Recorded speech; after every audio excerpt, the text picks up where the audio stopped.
அப்புறம் என்ன கம்பீர் மாம்ஸ், அஜித் அகர்கர் பொட்டியை கட்டிட வேண்டியதுதானே. அதான் ரோக்கோ சம்பவம் பண்ணிட்டாங்க. 2027 அவங்க தான் ஆட போறாங்க, சம்பவம் பண்ண போறாங்க. நீங்க என்ன சொல்ல போறீங்க அப்படின்னு சொல்லிட்டு நமக்கு நல்லாவே தெரியும். அது மட்டும் இல்லாம இன்னைக்கு வந்து T20 வந்து ஆரம்பிக்குது. ஸ்குவாட்ல சுமன்கள் வருவாரா இல்லையா அப்படின்ற ஒரு டவுட்டுமே இருக்கு.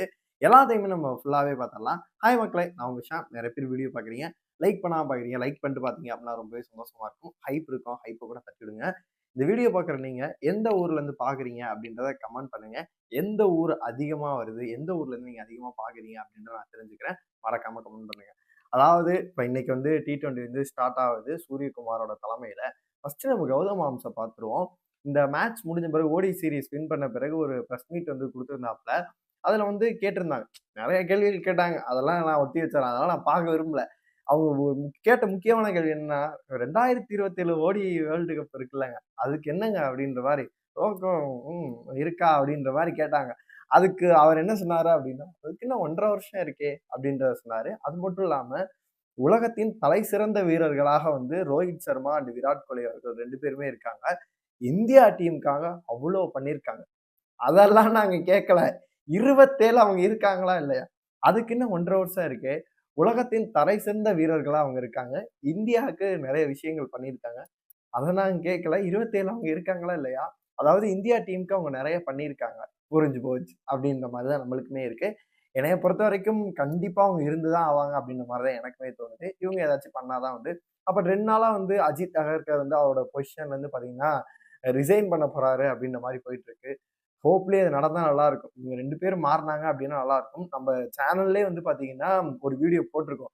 இந்தியா டீமோட வந்து வழிநடத்துறது யாரு? ரோஹித் சர்மா வழிநடத்தினா நல்லா இருக்கும் அப்படின்ற மாதிரி நம்ம ஒரு வீடியோ போட்டிருக்கோம். வேணா இதுக்கு லிங்க் கூட குடுக்குறேன். இல்லாட்டி நீங்க கூட செக் பண்ணி பாருங்க. அது ரொம்ப இம்ப்ரெசிவா இருக்கும். உங்களுக்குமே ரொம்பவே பிடிக்கும். நம்ம சேனல்ல இருக்கு பாருங்க.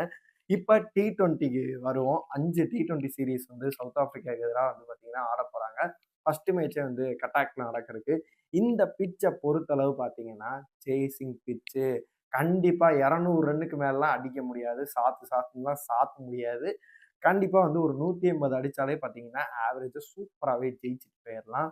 ஸ்பின்னர்ஸ பொறுத்தளவு ஃபாஸ்ட் பவுலிங்க்கு இந்த பிட்ச் வந்து பார்த்தீங்கன்னா, நல்லாவே எடுத்துக் குடுக்கும். அதே மாரி ஸ்பின்னுக்கு வந்து ரொம்ப மொக்கையா இல்லாட்டியும் 80% ஒரு 70% வந்து ஃபாஸ்ட் பவுலருக்கு விக்கெட் கிடைக்குது அப்படின்னா, ஒரு 30% வந்து பார்த்தீங்கன்னா, கண்டிப்பாவே வந்து ஸ்பின் பவுலருக்கு வந்து இந்த இடத்துல வந்து விக்கெட்டுகள் கிடைக்கும். நம்மள்ட்ட தலை சிறந்த பவுலர்கள்லாம் நம்மள்ட்ட இருக்காங்க. நம்மளுக்கு ஒண்ணுமே பிரச்சனையே இல்ல அப்படின்னு தான் சொல்லணும். ஸ்குவாட பார்க்கும்போதே எனக்கு தெரிஞ்சு போச்சு. சூப்பராவே இருக்கு அப்படின்னு சொல்லிட்டு.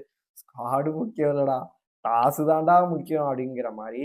டாஸ ஜெயிக்கிறதுக்கு என்ன வழி அப்படின்னு சொல்லிட்டு நீங்க சொல்றது எனக்கு கேட்குது.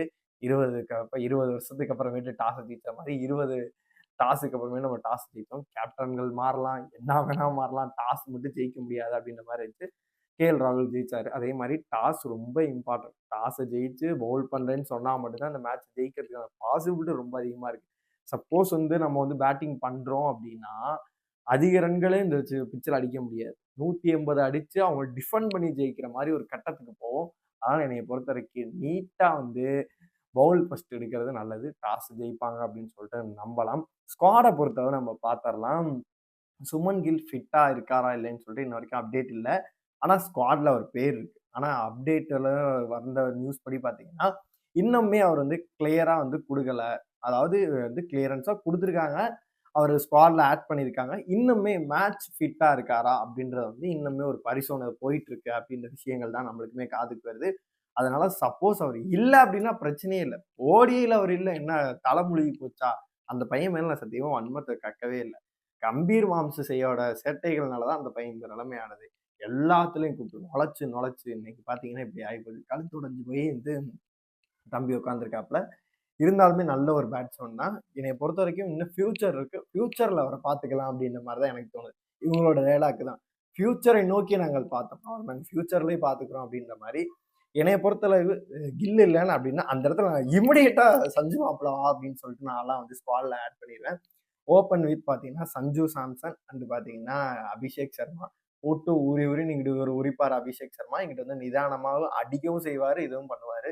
கண்டிப்பா வந்து சுமன் கில் இல்ல அப்படின்னா, நான் வந்து சஞ்சு பக்கம் தான் போவேன். அப்போ சுமன் கில் வந்துட்டாருன்னா, அவருமே நல்லா ஆடுவாரு அப்படின்னு சொல்லிட்டு நம்ம வெயிட் பண்ணி பார்க்கலாம். ஏன்னா வந்து ஒரு பிரேக்குக்கு அப்புறமேட்டு வராரு. கண்டிப்பா நல்லாவே ஆடுவாரு. ஒன் டவுன பொறுத்தளவு பார்த்தீங்கன்னா, திலக் வர்மா அண்ட் சூரியகுமார். ஹர்திக் பாண்டியா, அப்புறம் ஜித்தேஷ் சர்மா. பேட்டிங் லைனப் வந்து சூப்பராவே இருக்கு. பவுலிங்க பொறுத்தளவு பார்த்தீங்கன்னா, குல்தீப் அண்டு வருண் சக்கரவர்த்தி இவங்க 2 பேருமே ஸ்பின் கேட்டகரில வந்து செமையாவே பண்ணிருவாங்க. அப்புறம் என்னப்பா ஹர்திக் பாண்டியா ஒரு சில ஓவர்களையுமே வீசிருவாரு. அப்புறமேட்டு நம்ம Jasprit Bumrah world number 1 bowler இருக்காரு. டெத்துக்கும் சரி, பவர் பிளேக்கும் சரி, கண்டிப்பா அவரே நல்லா போடுவாரு.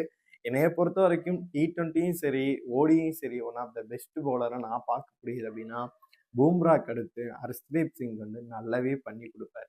அவரு தான் டீம்ல இருக்கணும். ஆனா இவங்க என்ன பண்ணுவாங்க, அவர விட ஹர்ஷித் ராணான்ற ஒரு பையன் இருக்கான். அவன் பேட்டிங்கும் நல்லா பண்றான், பவுலிங்கும் நல்லா பண்றான் அப்படின்னு சொல்லிட்டு, ஆல்ரவுண்டர் கேட்டகரின்னு சொல்லிட்டு ஒண்ணு சேர்ப்பாங்க. அதனால ஸ்குவாட்ல அவர தான் சேர்த்து கொண்டு வருவாங்க.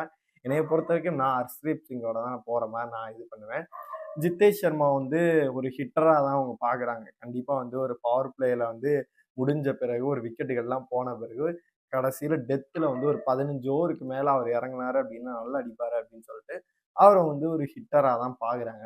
அந்த இடத்துல வந்து சாம்சன் வந்து பொருத்தமா இருக்க மாட்டார். கில் இருந்துட்டாரு அப்படின்னா, கண்டிப்பா ஜித்தேஷ் சர்மாவ தான் வந்து விக்கெட் கீப்பராவும் சரி, ஒரு ஹர்திக் பாண்டியாவோட ஜோடி சேர்ந்து அடிக்கிற மாரி வந்து இறக்குவாங்கன்னு தான் எனக்குமே தோணுது. உங்கள பொறுத்தவரைக்கும் என்ன ஸ்குவாடோட போனா நல்லா இருக்கும்? கம்பீர் அவர்கள் சொன்ன கருத்து 2027 வந்து பார்த்தீங்கன்னா, ரோக்கோ இருப்பாங்களா? உங்களோட கருத்துக்கள் எல்லாத்தையுமே மறக்காம கமெண்ட் பாக்ஸ்ல சொல்லுங்க.